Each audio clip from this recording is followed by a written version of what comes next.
Welcome back here to Wake Up Call with Dan Tortora on wakeupcalldt.com, your one-stop sports shop, and on mixlr.com/wakeupcalldt. Proud to be here with you every Monday through Friday from 9 a.m. to 11 a.m. Eastern Time, and I appreciate you tuning in to the Wake Up Call airwaves every Monday through Friday here from 9 a.m. to 11 a.m. Eastern Time on wakeupcalldt.com's homepage, where the live MixLR feed is embedded, and, of course, directly on mixlr.com/wakeupcalldt. MixLR, the LR stands for live radio. So Mix Live Radio, mixlr.com/wakeupcalldt. It's that part of the show. I do this every single year. I do my brackets release, and I send it out to everybody. We're doing it up even bigger this year. Normally, we put it on the airwaves of Wake Up Call with Dan Tortora on mixlr.com/wakeupcalldt. This year, we're putting it on those airwaves and simultaneously putting it on video right here for all of you. Hello. On Facebook Live, facebook.com/live-now-DT. We're inside of the Wake Up Call with Dan Tortora studios, and it is time to unveil my bracket. So I will be showing you my picks as they happen right here on Wake Up Call with Dan Tortora. So let's get into it. And so my bracket is going to start off, as we all do, we're going to start off in the East portion of the bracket. So let's get that rolling here right now as I unveil my bracket officially to you this morning. We're going to start off in the East. So this is obviously the 2019 East bracket. We found out that North Dakota State is going to be playing Duke. And so I'm going to advance the teams that I believe are going to be winning here, and you're going to see me write them in as we go. So I am going with Duke. So those of you that are listening in, if you're watching on facebook.com/live-now-DT, you can see my bracket here. Mike said go Syracuse all the way. So if you're watching, you can see me fill out the bracket as we go. If you're listening, you're going to hear it. So either way that you're enjoying the show this morning, thank you so much for tuning in. So I'm advancing Duke over North Dakota State. At the beginning of the season, I was asked before a game was played, before a ball bounced, it was, Dan, who do you think has the best chance of winning a national championship this year in D1 men's basketball? And my answer was Duke.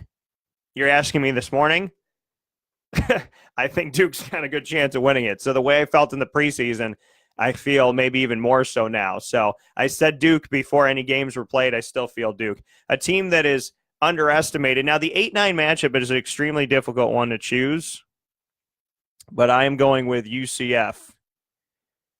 UCF is a strong team, and I think that a lot of people overlook UCF. I think a lot of people don't even pay attention to what UCF is doing, and in my opinion, I think that UCF has an opportunity to at least win this game. I don't think anybody's beaten Duke coming out of this bracket necessarily, but I want to give credit to the UCF Knights and what they've been able to put forward. They went 23-8 this season, had themselves a strong season, and when you look at, just statistically of it all, obviously one of the people that people pay a lot of attention to is Taco Fall, and Taco Fall he's a center, 7'6" is Taco, and he's on the team. So he's just fun to watch, in all honesty. And so I got Duke going up against UCF in the round of 32. The next piece of my bracket to fill out for you here is Mississippi State going up against Liberty. This is the 5-12 matchup has flipped. You almost don't want to be a 12 seed, or you don't want to be a 5 seed, I should say, anymore. The 5-12 has actually aided the 12 more than the 5 in recent history, and this is my first upset of the technical, it's my first upset. I mean, the 8-9 matchup, I guess you could say UCF, but I don't consider the 8-9 to be an upset because of how closely they are. But I'm going with Liberty. So I'm choosing Liberty to advance in my bracket here over Mississippi State. And then, the Billikens, which, like I said, the Billikens aren't only a college basketball team, they're also the villains of the Gummy Bears in the former Disney cartoon. And if you don't believe me, go watch and look at the uncanny resemblance between the Billikens and the Gummy Bears villains. So St. Louis, they're back in the tournament, makes them dangerous, but, you got Buzz Williams with Virginia Tech. So I'm going Virginia Tech. So we got Duke going up against UCF in the round of 32 in my bracket, Liberty going up against Virginia Tech in my bracket, and that's how we start things off so far here in the Wake Up Call brackets release. This is my official bracket. It's going into the Wake Up Call bracket challenge, and I want to make sure that everybody can join in here on the bracket challenge. So I'm going to send you the info right now. We, as of last night, were in the top 9 bracket pools in the entire world. Let me say that again. We are in the top 9 bracket pools in the world. We were the highest bracket connected to the Syracuse logo because you can connect them to a college team. So we're the highest Syracuse brackets, 9th in the world of over 80,000 bracket pools. Wake Up Call is 9th on Yahoo in the world. We have the 9th largest bracket pool in the world as of last night. My goal is to get to 300 people for the 3rd year in a row. We're at 490 and counting this morning. So you got about an hour and a half to get your bracket inside of my bracket challenge. And you could get inside of the Wake Up Call bracket challenge by going to the Yahoo Tourney Pick'em and searching Wake Up Call. That's Wake Up Call, 3 words, Wake Up Call, no hyphens. Or you can search brackets connected to Syracuse, or you can follow the link. And I'm putting the link up on the live feed right now. So you can join the Wake Up Call bracket challenge, which is free, and help make history, as we have been in the top 50 in the world in the last 3 years. We've been in the top 20. We've been in the top 25. And now we are in the top 9 in the world. So join the bracket. And there it is for those of you on Facebook. And on MixLR, I'm going to put it in the live feed here so you can see it here. You can join the Wake Up Call bracket challenge. I'm going to send it off to you as well. So whether you're listening or watching, you got the link right now. It is coming to everybody in the live feed on MixLR, and there it is. So make sure you join the Wake Up Call bracket challenge and help us make history. Getting back to it, as you see in my East bracket, Duke and UCF are moving on. Liberty and Virginia Tech, my first underdog, so to speak, is Liberty. Moving on here. Maryland and Belmont. This is a tough one.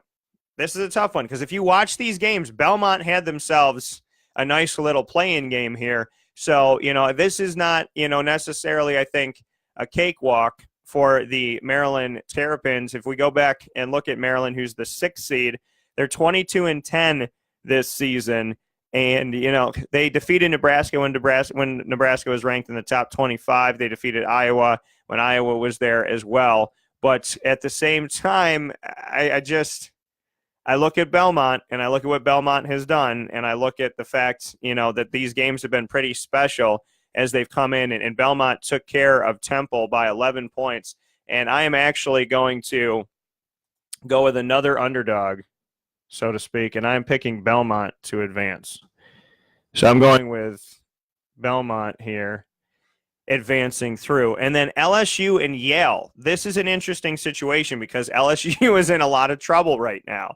So, LSU, it's almost like, hey, you probably don't want to keep playing in this tournament, you know what I mean, and whatnot, because you may end up losing the games that you won anyways. They may end up taking them away from you. LSU is in a very strange situation right now, and they're trying to focus on the NCAA tournament amidst everything that's going on. Their coach, Will Wade, has had no contact with his players. He's suspended indefinitely right now.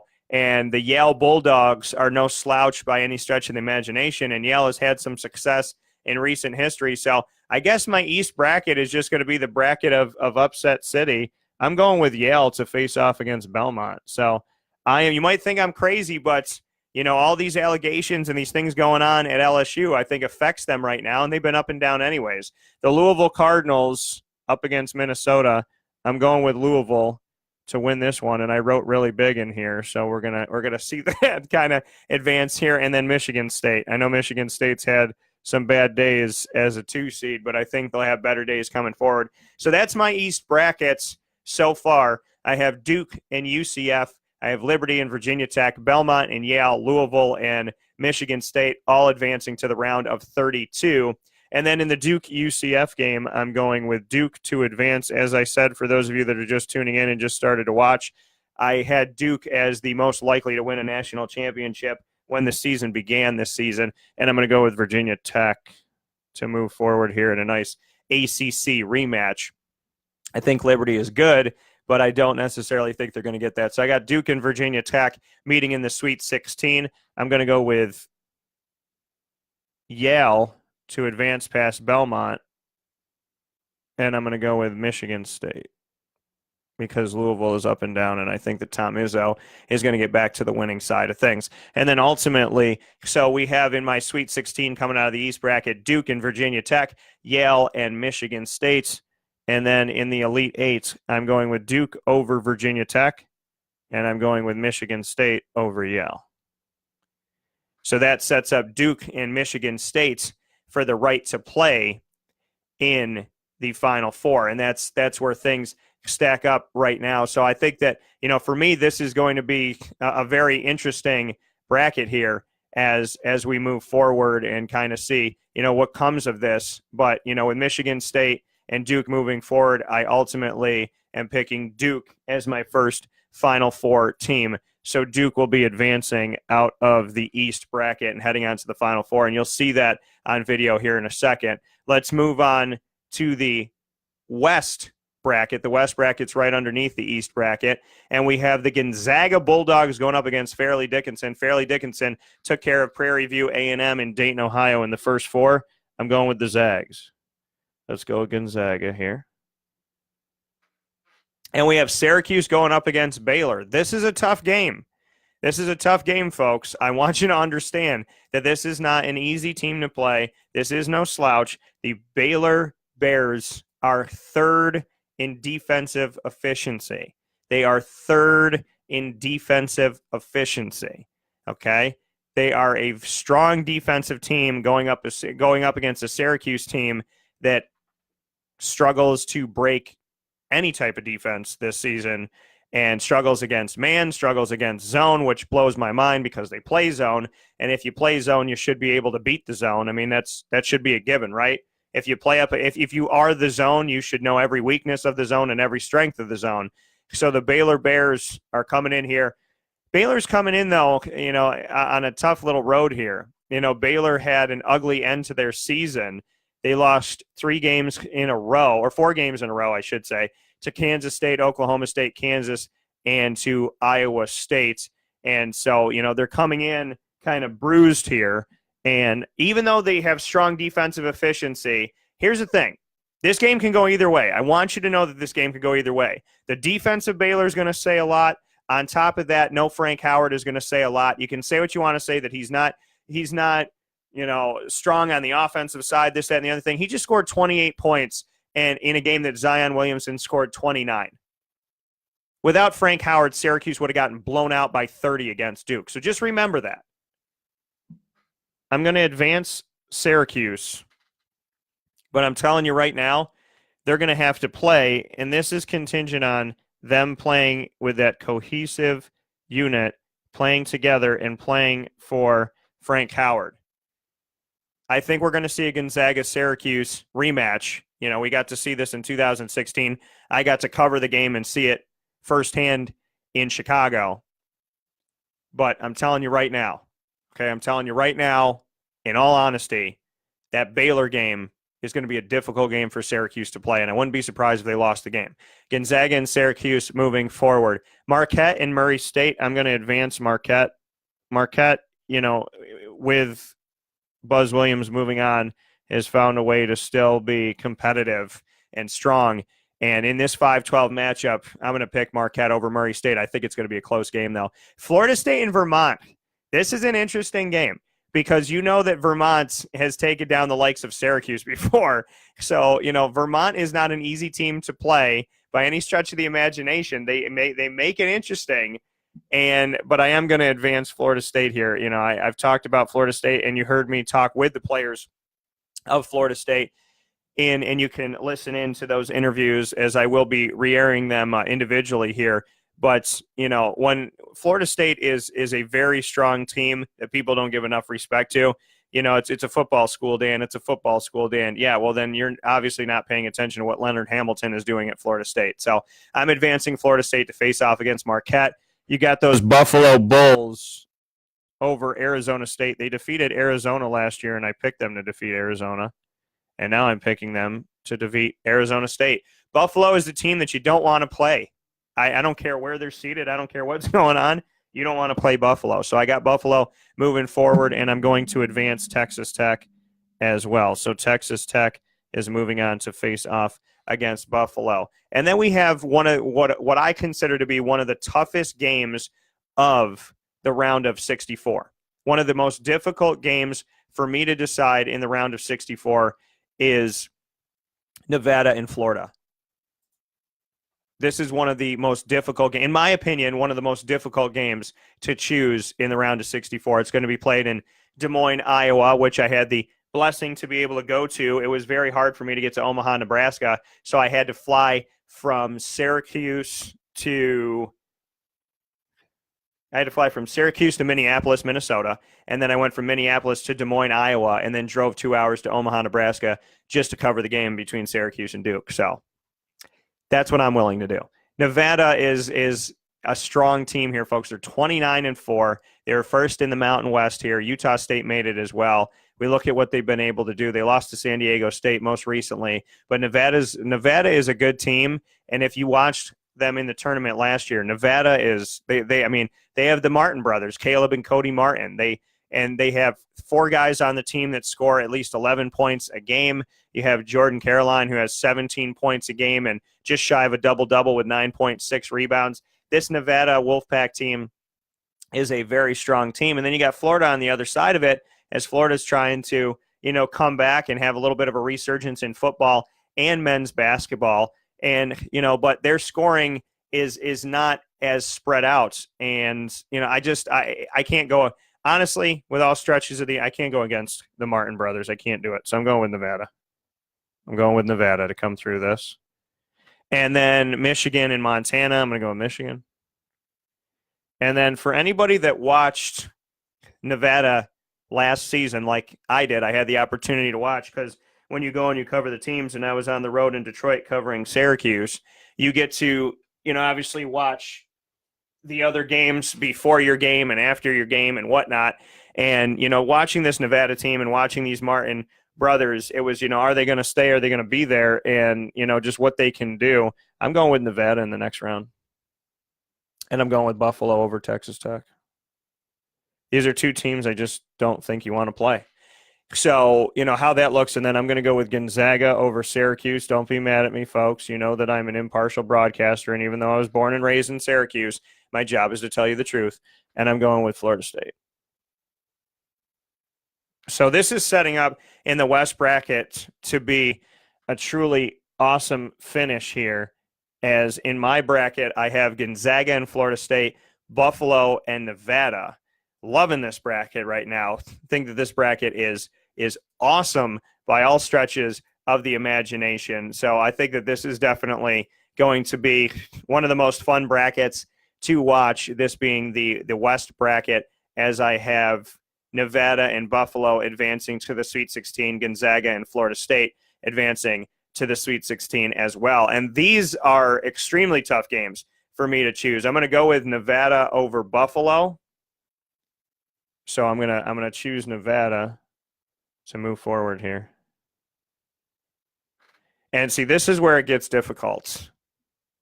Gonzaga and Florida State. This is where it gets really, really difficult for me, because Gonzaga is they're a strong team every season, but they seem to flounder at certain points. They seem to. Now, I shouldn't say flounder. I don't want to say flounder. Flounder's too big of a word here. I'm not going to say flounder, but they have their moments of struggle. And Florida State is one of those teams that you just don't want to play. And again, if you think that Florida State is not a good team, you're not watching college basketball. You're not paying attention, okay? Terrence Mann, Phil Kofer, you're not watching. Mfiondu Kabengele, you're not watching basketball if you think that Florida State is not going to potentially get to the Elite Eight in this thing. And for Gonzaga, it's, it's tough. This is a very, very tough game for me to choose. It's a very tough game for me to choose. So ultimately, I'm going to go with Florida State. I'm going to go with Florida State. And Florida State's going to go up against Nevada, for the right to go into the Final Four in my bracket.